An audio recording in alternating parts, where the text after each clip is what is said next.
listen, I don't know what it is. If I were to be a single man again, everybody says, if I was a single man, I'd fly down to Brazil or something like that and really get the oats out. I don't know.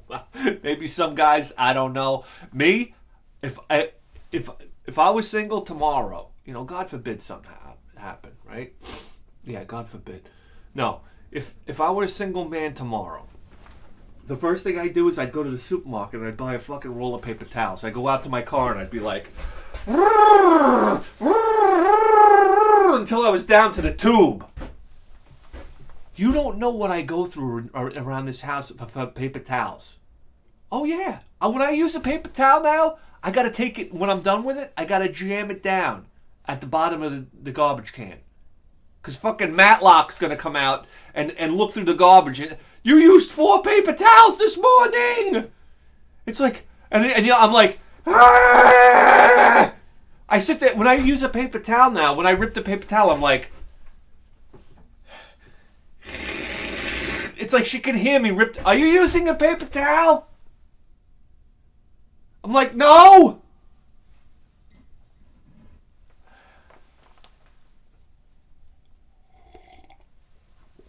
Listen, I don't use... my wife, she wants me to use a rag. To me, a dish rag is the most disgusting thing on planet Earth. I won't touch my hands with it. I won't. You ever smell a dish rag when it goes bad? You ever smell what a dish rag smells like? That's the smell of thriving bacteria colony. All right? That's like the Manhattan of bacteria. It's disgusting. And sponges, I don't like sponge. When I had my apartment, I didn't have sponges, I didn't have rags, I didn't have dish rags, I had paper towels and a bottle of Windex. Oh yeah. Oh my God, if somebody dropped a crumb on the floor, I'd take the paper towels, I was like, ring! Rip! I loved it. It was like, I felt like a rock star.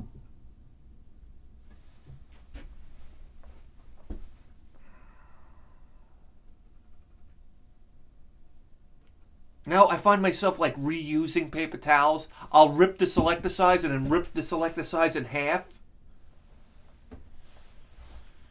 Oh my God. I'm just living in like the biggest nightmare known to man. I'm like, and I tell my wife, I said, listen, I'll give you a fucking dime for every paper towel I use. That's not the point. Ah!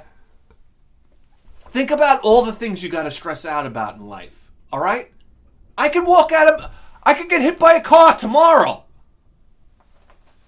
A meteor could fall out of the sky. And we're worried about paper towels? We're really worried about paper towels? Oh my God. If a meteor fell out of the sky, I wish it would land right on my fucking head. Like, just come tearing right through the fucking shed right now. Oh, I'd love it.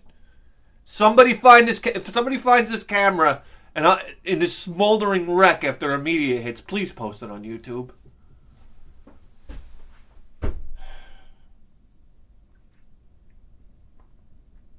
Anyhow. Time.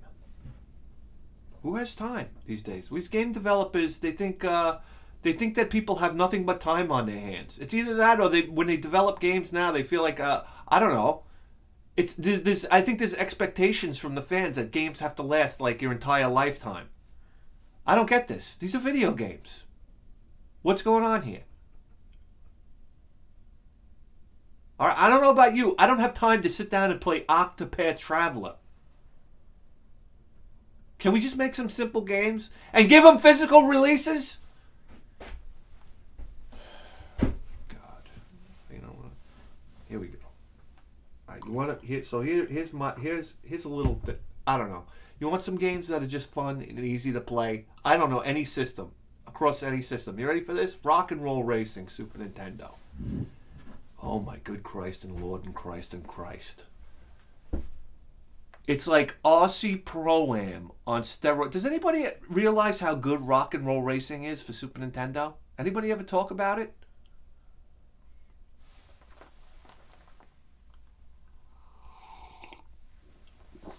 it's it's yeah, it's Aussie Pro-Am to the next level, isn't it though? And you don't have that cheap yellow fuck like in Aussie Pro. You know what? I'm gonna do a whole separate show on games that stress me out, and Aussie Pro-Am is one of them. I'll get into that some other day. But that yellow cocksucker, that cheap motherfucker from Aussie Pro-Am. Do I have to really even tell you about it? I think we all know. But here we go. What an achievement Rock and Roll Racing was, too. The game just flew right under the radar. Honestly, we rented it one day, and we fell in love with the game. I remember we rented it, brought it over to Phil's house. Me, Charlie, everybody. VS, we were all playing Rock and Roll Racing, man. That game was fucking great. I remember we were bringing it from house to house to play it. Like, we were going over somebody's house at night. We'd go over there. We'd play Rock and Roll Racing. And what was it? They had played, like, they had, like, rock and roll. They had a couple of licensed songs. It was only, like, 4 songs, now that I think about it. 4 or 5 songs, but for some reason it sounded like there was a whole soundtrack of classic rock music on this thing. Remember? Paranoid. Black Sabbath's Paranoid was on there. Highway something was on there. Bad to the Bone. Born to be Wild. Oh yeah. Bring, bring, bring, bring, bring, bring, bring.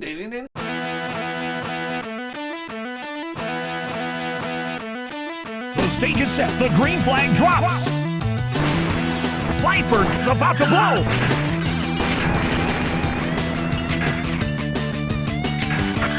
Rip jams into first.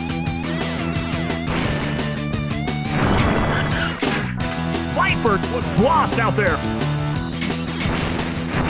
And Rock and Roll Racing had that announcer. Viper goes into first. What? Oh, tough break for Olaf. Remember, had that real like announcy guy.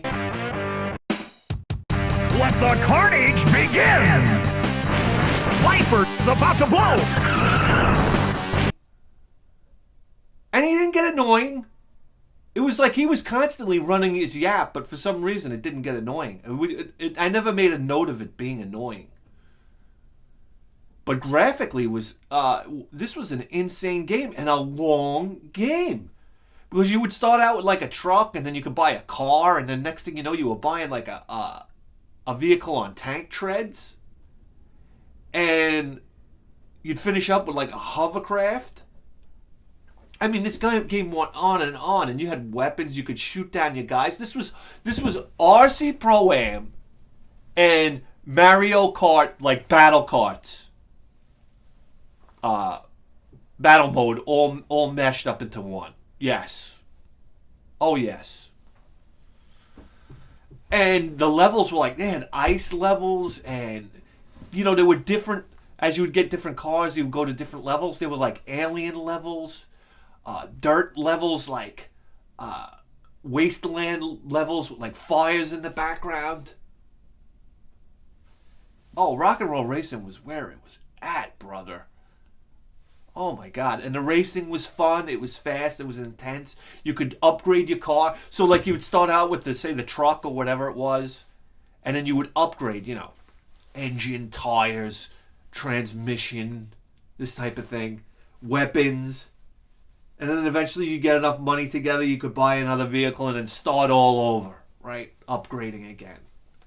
Oh. I'm trying to think if there was a password system. And then you could pick between, like, humanoid characters, alien characters. There was a Viking. Olaf. I remember Olaf was the character, right? Yeah.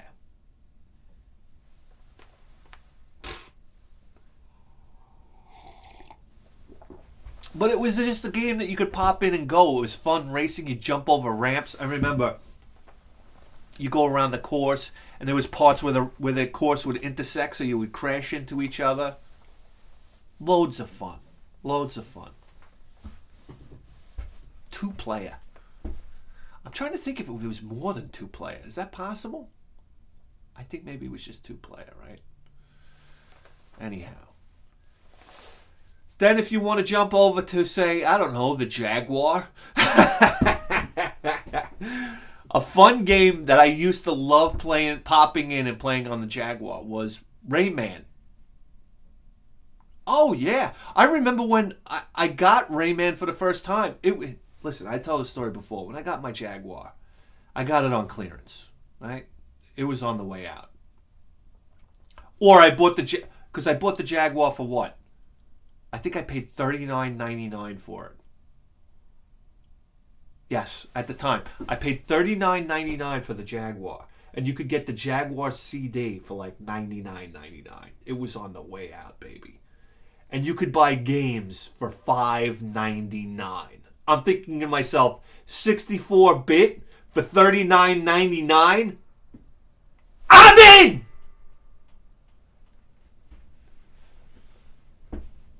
So I remember buying one game after another and putting them in the machine and taking them out. I'd go to the, down to Electronics Boutique, and I'd scoop up like 4 or 5 games. And I'd take them out and I'd put them in, and one game was worse than the other. Oh my God, it was like Club Drive, Hover Strike, you name them. They were. I would laugh. I would I can't believe Checkered Flag. One game was worse than the next. Until I got to Doom. Doom was good. They had a rally game on there that was okay. And then I remember I put in Rayman, and Rayman was like a fully fleshed out game. It was like sometimes on some of the games it was like the programmers, they just like quit on it. Like, that's good. I'd love to see what the working environment was for programmers on the Atari Jaguar. Okay, it must have been horrendous. Like, these guys weren't getting paid. They really just want, hey, we have a deadline. You got to make 10 games within, like, I don't know, 3 hours.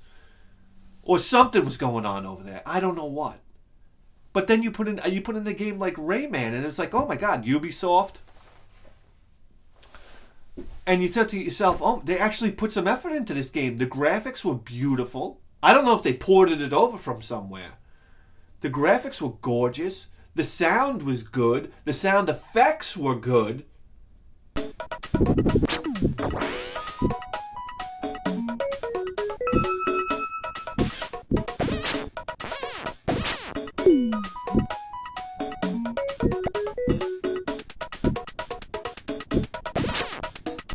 It was like everything was put together, and it was a fun little platformer, and I had never experienced Rayman before. Here it was, you're this fucking, I don't know, you're this guy with like, you got hands and feet, you got no arms and legs, so you just kind of like hovering around there, and these beautifully smooth 2D animated graphics. It was nice to go back to that 2D style, because they were wow, were they trying to be 3D with that Jaguar? Oh, they were trying to be.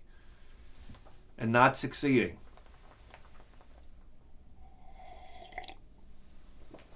And you could save. There was 3 save blocks or whatever that you could save on. I mean, absolutely. There was boss fights that remind me of what's that new Cuphead. I wouldn't be surprised if the guys that worked on Cuphead worked on Rayman, because there's boss battles in there that are reminiscent to me of what I've seen of Cuphead. I've never played Cuphead, but I always found myself gravitating toward playing a little Rayman. Isn't that nice? Games like that. I'll play a couple minutes of Rayman. Even when I was a younger man and I had all the time in the world. So I mean, if you're one of the unfortunate souls to own a Jaguar, think about it. What is Rayman now? What is it going for, like $100 or something? My Christ.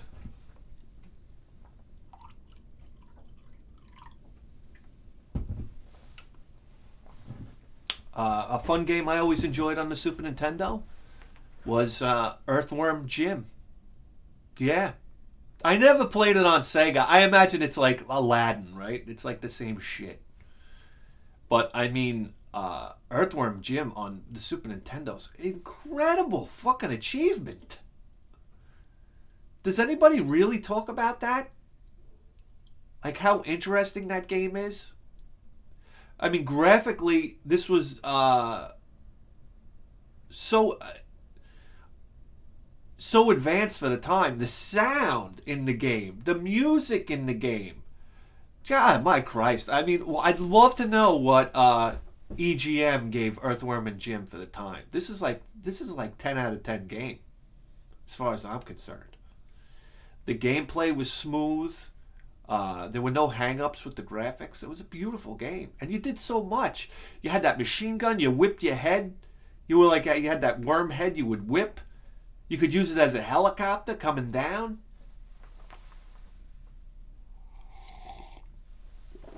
Remember, you would launch the cow through the air, and you would shoot those dogs. I used to love shooting those dogs, and then they would turn into like eyeballs and bones.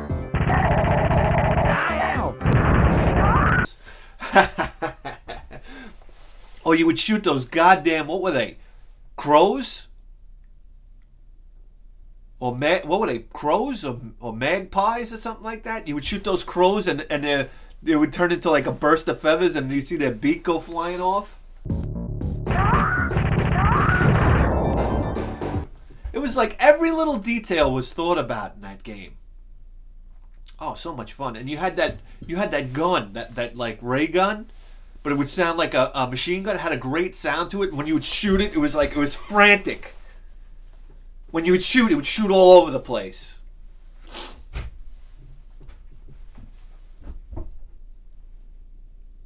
Yeah, I remember cutting the refrigerator and it would hit the like seesaw and launch that cow through the air. What the fuck?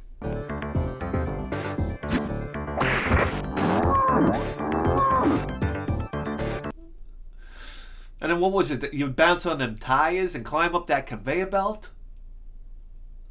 Oh my god, Earthworm Jim was great. And then what was the second board? You were like in hell or something like that. And it had that music. What was it, like Flight of the Bumblebees? It was like dun dun dun dun dun dun dun.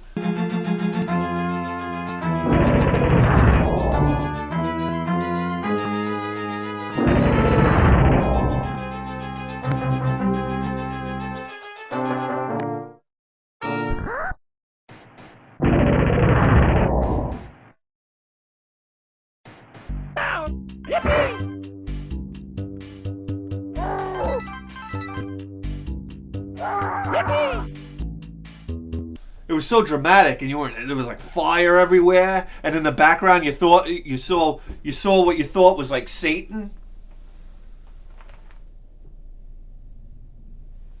And then when you fought him, he was like this like dog or something like that. I don't know what the hell that thing was. But you would pop the worm off your body,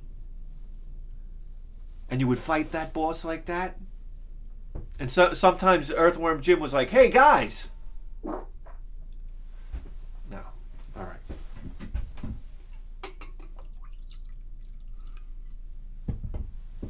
Oh yeah, what a classic. And then you would hop on that like jet engine and you go through those bonus levels. Earthworm Jim was so diverse from board to board to board. You do that bungee jump thing where you would hang from your worm head and go down and collect all the bonuses and whatnot. Such an interesting game. Or you would like in that globe. What were you doing in that globe? I don't know. I never beat Earthworm Jim, but I would play it over and over and over again. I used to love just playing the first 2 levels. Pop it in and play it.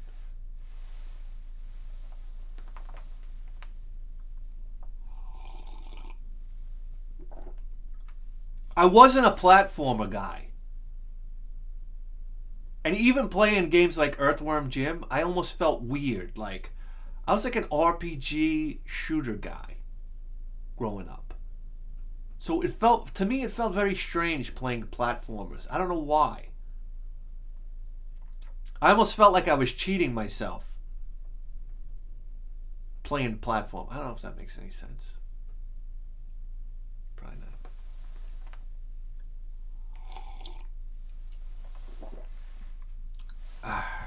And then listen, if you want to go, one of the real fun games on the TurboGrafx CD player. There's actually two games we're going to talk about now, and I went over my buddy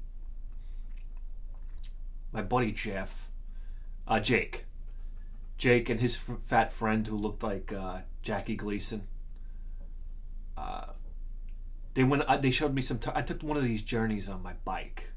This was right before dinner, after school, winter time. I hop on my bike and I ride out of town. Right? These are one of these journeys you don't tell your mother about. You know, if you would have told your mother like you're riding your bike 3 towns over, she would have been like, Especially knowing that by the time you get home, it's going to be dark. It was one of these journeys. I knew I was going to do it after school. I talked to Jake about it. I brought some money, and they had some TurboGrafx games, right? And I wound up going over there, and I remember they showed me Fantasy Zone, and they showed me Ordyne, and I've never seen these games before. And I was like, wow, so cool to see new TurboGrafx games, because nobody had the TurboGrafx. Me, Rex. That's it. So to go over somebody else's house and see a whole new lineup of TurboGrafx games was so exciting. It was so exciting. I just wanted to see TurboGrafx. What can it do? Well, I can only buy so many games as a young kid. I didn't have any money. So I wound up going over there, and I walked away with 2 games. I bought them for $30 or $40. Might have been $20 each. And one of the games I run home was... Oh, by the way, I got home late for dinner. I got in trouble. What are you going to do? I never got grounded. It was like you didn't really get in trouble. You might get yelled at. My father would yell at me. It's like, what are you going to do? All right, what are we talking about here? All right. So one of the games was, and I love these 2 games to death. And I think I got a deal. I got a deal on these 2 games because the fucking cover art is so tragic on them. We're talking about Final Zone 2. And we'll get to the other one in a sec. Have you ever seen such unfortunate cover art in your life? It's like everybody was so busy over there programming this game. They said, "Oh, we need cover art. Hold on, go ask the janitor." And it's the American version that. Not only is the American version horrible, but the PC Engine version is horrible too. I mean, you would see that game in the game store. There was no way in hell I was going to buy this game. Oh my God, it was like Dungeon Explorer. For Christ's sake. Who's going to buy that game? What were they thinking? And they wonder why the TurboGrafx tanked. You wonder why. It's just like, get me in charge. Put me in charge. I would have saved the TurboGrafx 16. I single-handedly could have ran the marketing department for the TurboGrafx 16. From the start. Even as a kid. Anyhow, what are you going to do? I think that's the reason why I was able to get these games so cheap. We're talking about CD-ROM games at the time here. You didn't get them for $20 a piece. Anyhow, I pop in Final Zone 2. Excuse me. And it starts out with like this animated cutscene where these guys are in a spaceship and they wind up getting blown out of the spaceship, and then it pans across. There were 2 firsts for this game for me. You see the soldiers, these mech soldiers in space, and one guy's got his arm ripped off, and you see like a limb in the background. You never saw any blood and guts in video games here. Can I explain that to you right now? To see his severed arm, I was like, oh, wow. As a young kid, I was like, oh, so cool. I think I started that cutscene over probably about 10 times before I actually started the game. And then the title screen comes on, and it's like this. The music starts, and all of a sudden, it's a guy singing. And this was another first. You never heard singing in a video game before? It totally took me back.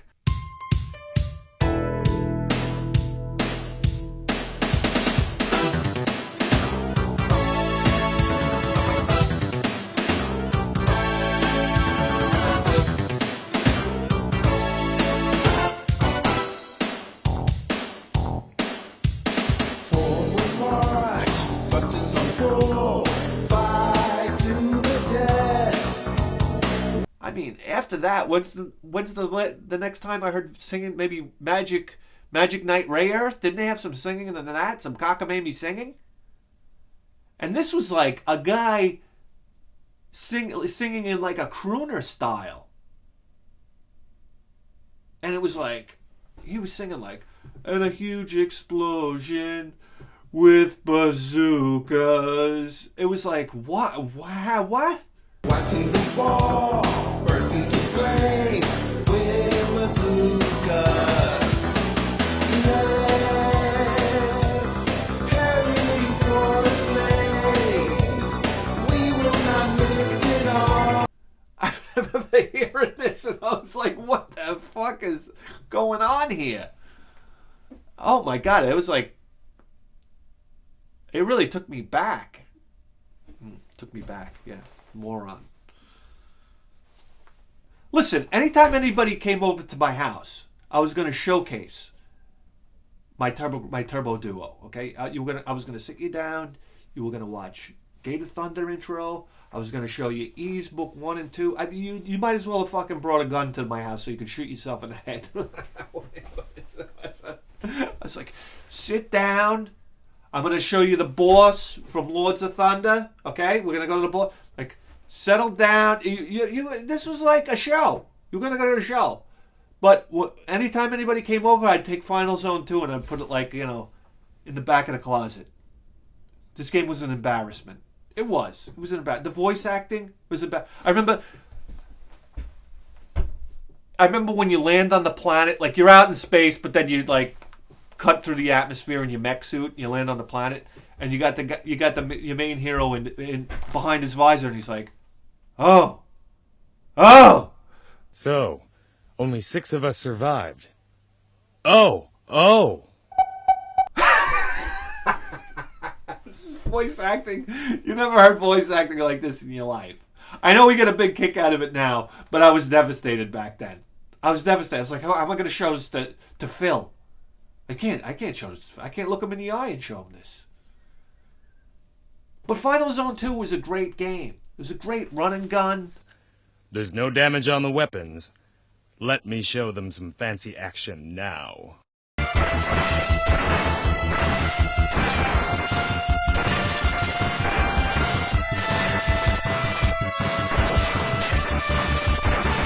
But you are an able officer. There might be people who would hate you just for being so good. What are you saying?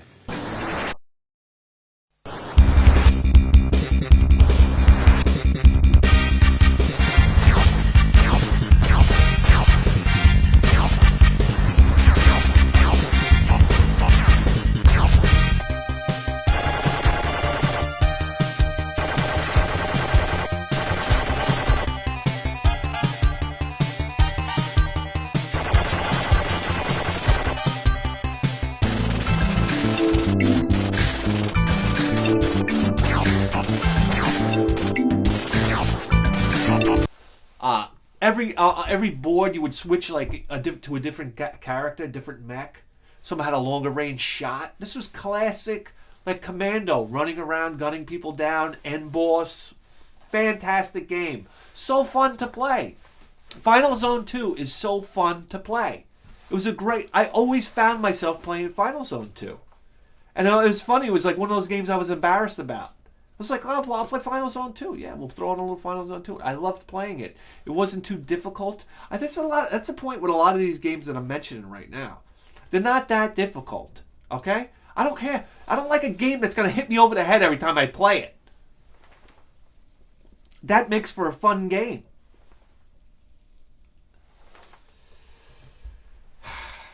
Yeah, so Final Zone 2 is fun, but that leads us to Last Alert.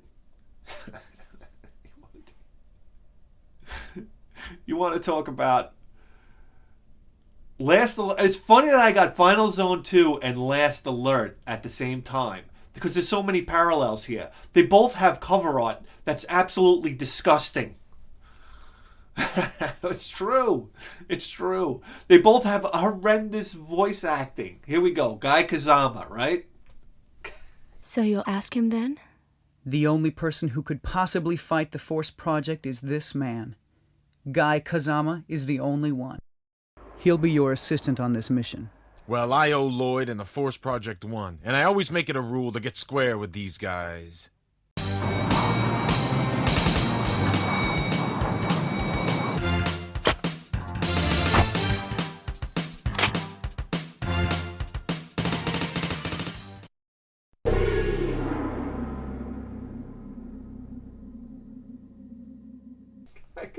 There's a part.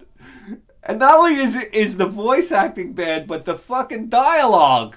There's a part where you're in a swamp or something like that, and you come to the end boss, and he comes out of the water. And what does he say? He's like, yeah. He's like trying to be like a Cajun accent, I think. He's like, I'm going to turn this water red with your blood. And then Guy Kazama's like, huh. That's interesting, 'cause it's gonna be your blood. This river's gonna turn red with your blood. How interesting. But it's going to be your blood, not mine.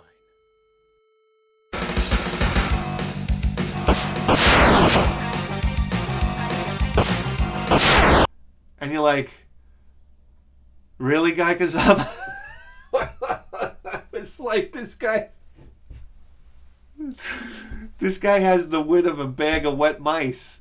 It's just, you gotta play it. And Last Alert was another fun run and gun in the same realm as, say, Bloody Wolf, right? Like, you could fire like flamethrowers and rocket launchers, machine guns, spread shot. I mean, this is classic run and gun stuff, Last Alert. It's a good game, and it's a fun game. It's fun. It's really fun to go back and revisit those cutscenes. Those cutscenes are fucking classic, man. You just can't make them like that anymore. I don't think you can.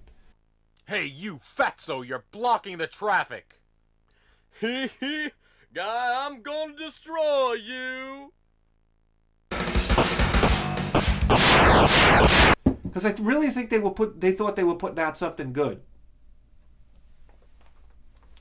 I could just picture these guys were like programming this game, and they were like, they had a deadline. They were like, we need some voice actors. Can we? And just like going out to the parking lot and finding people outside. Hey, you want to make $10?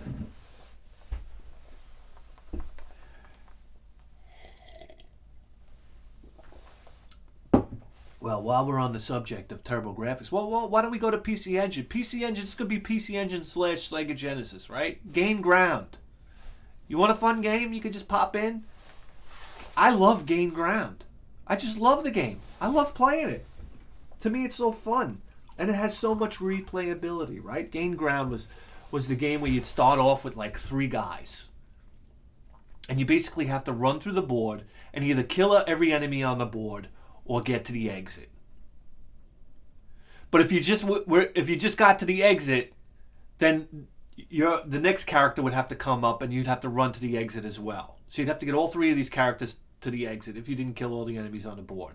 So as the boards would progress, there were more enemies. It was harder to kill everybody, and you would actually collect. You could collect more guys as you went, and each guy had such interesting weapons.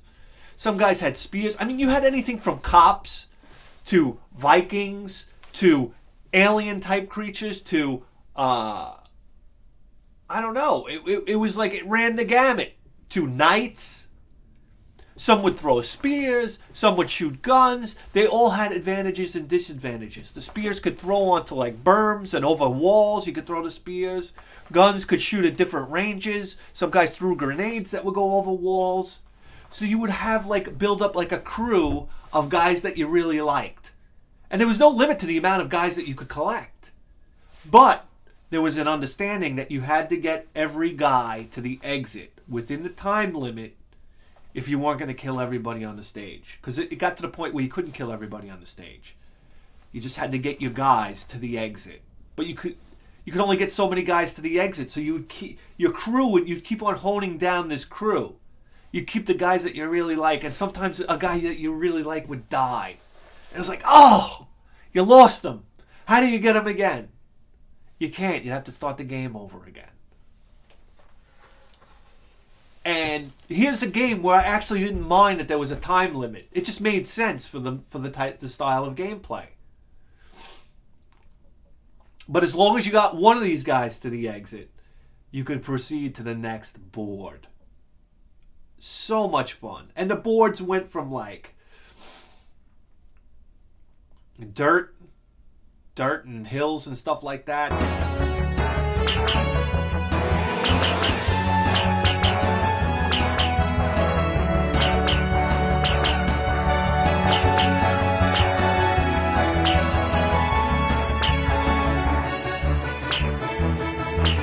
To inside a town.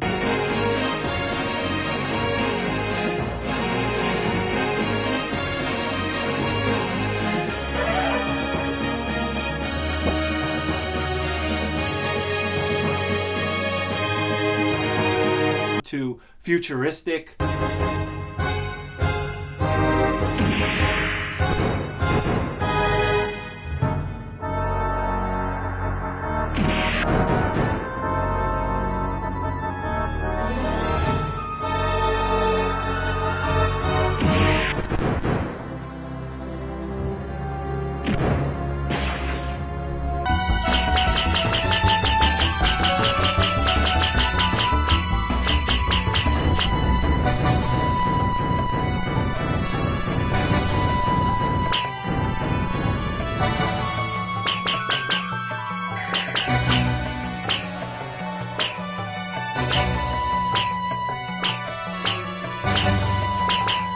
To like robots and aliens. It just progressed.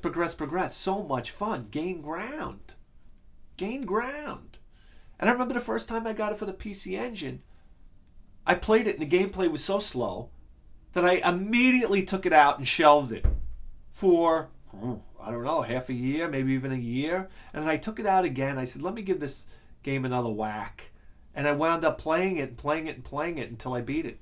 And I had so much fun with it.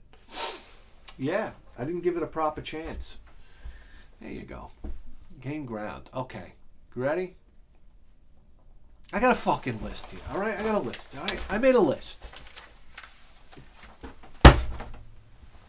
Alright, you ready for this one? Star Control.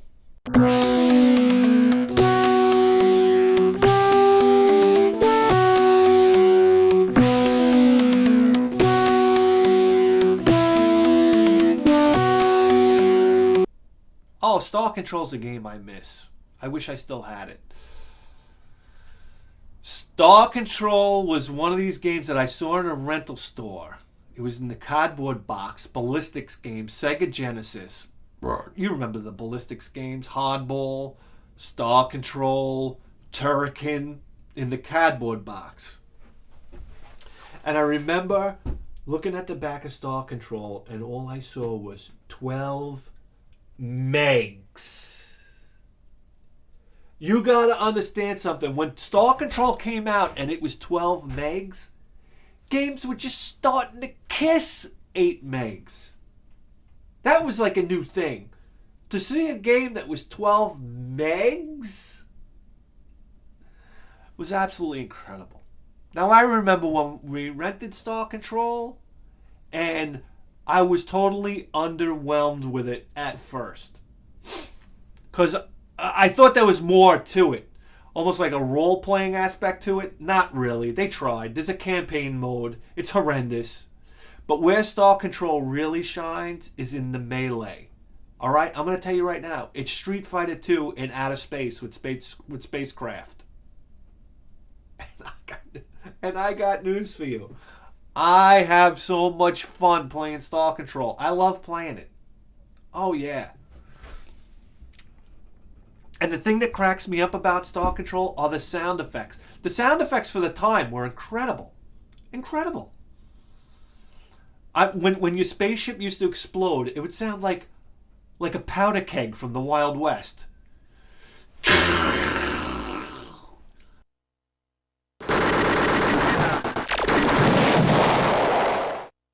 I don't even know how to do it. Like, you know how it would sound like you were watching like A Fistful of Dollars? Remember in A Fistful of Dollars when Clint Eastwood was throwing the dynamite? It had that sound. Like a black powder keg was going off. Oh, it was hilarious. And it was like, this is in outer space. But you had like the Earthling ship, which kind of looked like Star Trek. You know, it looked like the Starship Enterprise. And it shot a long-range missile.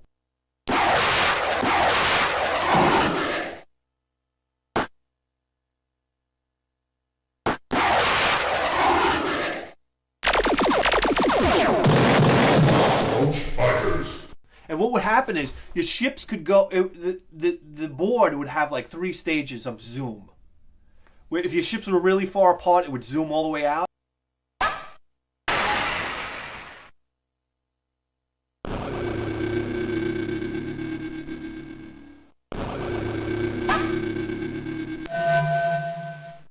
And as they got a little closer, it would zoom in.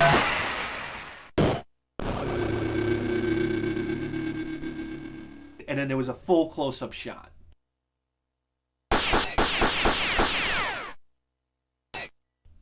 This was a very advanced game for the time, I believe. But the sound effects cracked me up. And each ship had unique weapons and was a unique style. Very imaginative game. Whoever thought up the ship designs and the way the ships fought each other, like the weapons that they had, were very well balanced. And some of the weapons were so fun. And also, when you would fire the weapons in a little window on the side, you would see like your alien controlling the ship and firing the weapon. If you fired a weapon, he would like hit a button or something like that, or pull a lever, which is a nice little detail. And some of the aliens weren't humanoid looking at all. They'd be like crystals or something like that, or, you know, just like imagination running wild in this game. But the sound effects would crack me up. Like the Earthling ship, the missile, when you would shoot the missile, it would sound like a cartoon almost, like.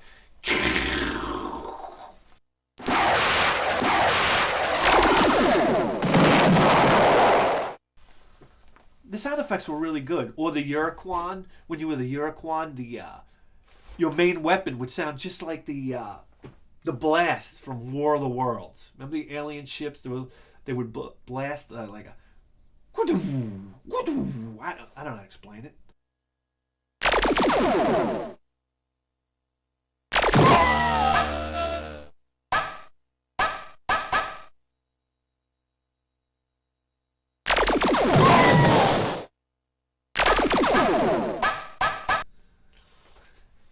And the Urquan would launch little fighters out that would come and attack you long range. They'd go, launch fighters, launch fighters. Launch fighters.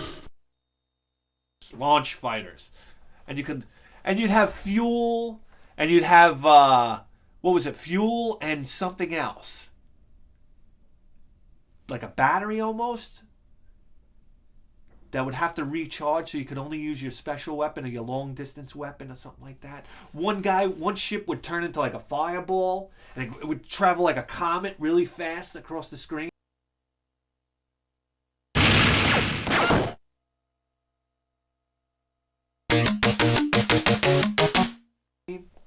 One guy had like this triangle laser that was great for short range.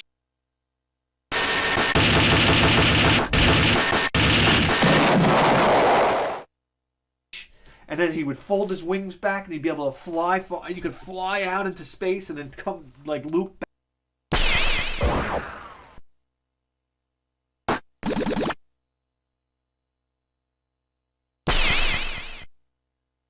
back. Some people were very mobile. One guy had a self-destruct was his weapon. Oh, that was awesome. You'd get up next to the enemy and just blow yourself up, and you'd both blow up. Ow. Jesus. Yeah, one ship looked like a molecule and had like a little laser that would come out, like a little tracking laser. So much fun. There was the guy that was like a globule of like I don't know, looked like a globule of different globs. And he would shoot out this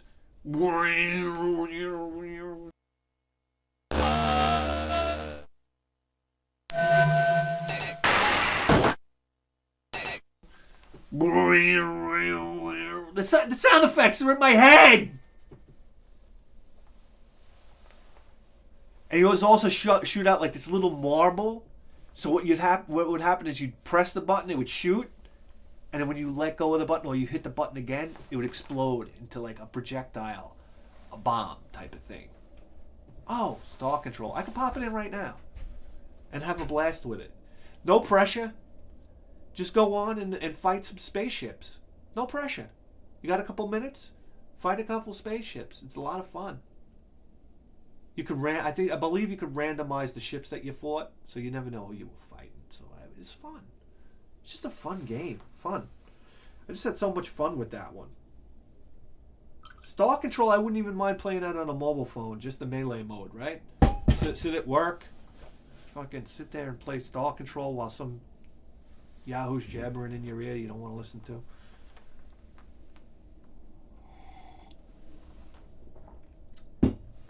I'd say another fun game would be F-Zero. That's another one. That was just a fun game. Couldn't you just pop in a little F-Zero right now? Right?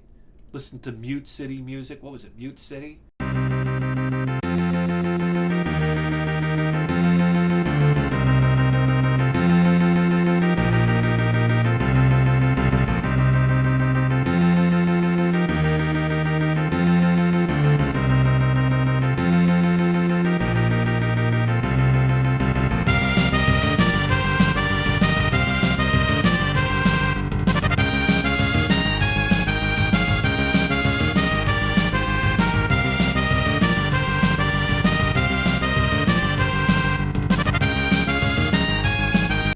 Music and F-Zero. You gotta understand something. When it came to F-Zero, I don't think anybody really realizes. I remember I would go over, play this at Scott's house. F-Zero. We piped the music through his fucking speaker system. He had his 2 car subwoofers in the. He put a speaker box. This is back when somebody would break into your car, steal your speakers. Remember those days? Oh yeah. Please, I had 2 15-inch JBL GT 150s in the trunk of my car. And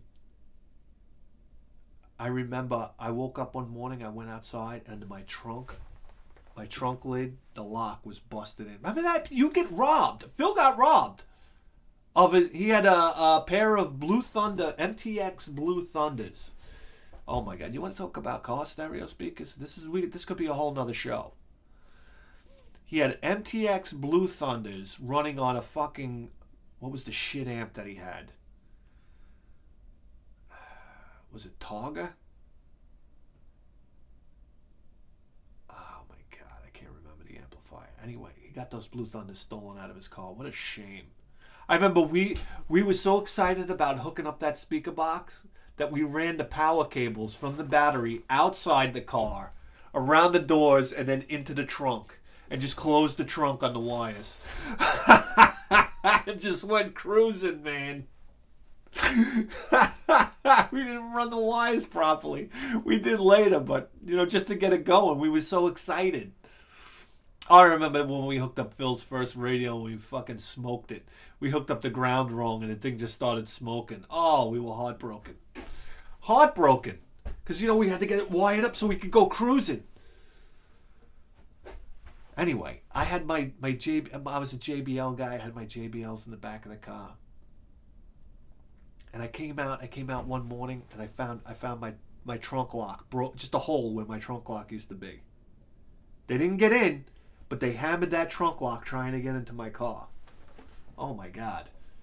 And I remember this was, I was a young kid, fresh out of high school. I remember yelling at my parents. I wasn't yelling at them, but I was like, you didn't hear somebody pounding on the car that had dented in the back of the trunk lid? I didn't hear it either. We was all sound asleep. How did somebody have the nuts to do that? Late at night, banging on somebody's trunk lid. Maybe they got spooked by somebody and ran away. I don't know. But that was the thing. And then I put a big cable underneath there with padlocks.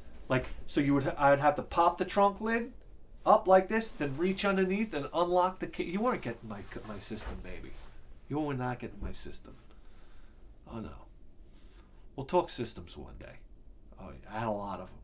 You kidding me? Anyhow, Scott had his two Rockford Fosgate. No, MTX Road Thunder 2s. MTX Road Thunder 2s with a huge Rockford Fosgate amplifier. Did he have a... Yeah, it was a big Rockford Fosgate amplifier. What I want to say... They were MTX speakers. MTX Blacks. Yes. And you turn them on and it'd be like... Alright. Anyhow. We play F-Zero, and when your car would go flying off the track, it would go like, it would make that bassy sound, and it would come through the speakers. Oh my God, we used to play. Remember, you would play like frequency sweeps or something like that. We turned on a bass CD. Remember, we had all these bass CDs, Bass Invaders, and DJ Magic Mike, and we'd play these bass CDs. And I remember one time we cranked up. One of them had a frequency sweep. Like this. And we cranked it up in his room through the speaker box. And his mother ran upstairs. There's a plane crashing! She thought there was a plane crashing. Oh my God. God bless his mother. Scott's mom was the best. Still is the best. She's still alive. I don't know why I'm talking about her like she's dead. Yeah. F-Zero. Wow. It was listen, before the Super Nintendo, we were like, yeah, Mode 7. Look at the Genesis or something like, my TurboGrafx is doing Mode 7, the beginning of Splatterhouse. Tell me otherwise. You'd get little pieces of Mode 7 here and there, and then Super Nintendo comes out, and it's like, F-Zero, the entire game is Mode 7 scaling. It was like...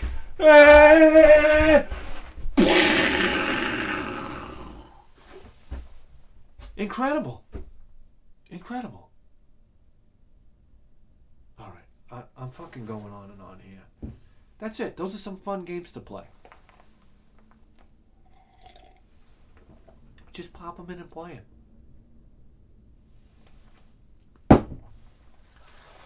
You just tuned in to the greatest video game program in the history of human civilization. And you better believe that. With a 4K face!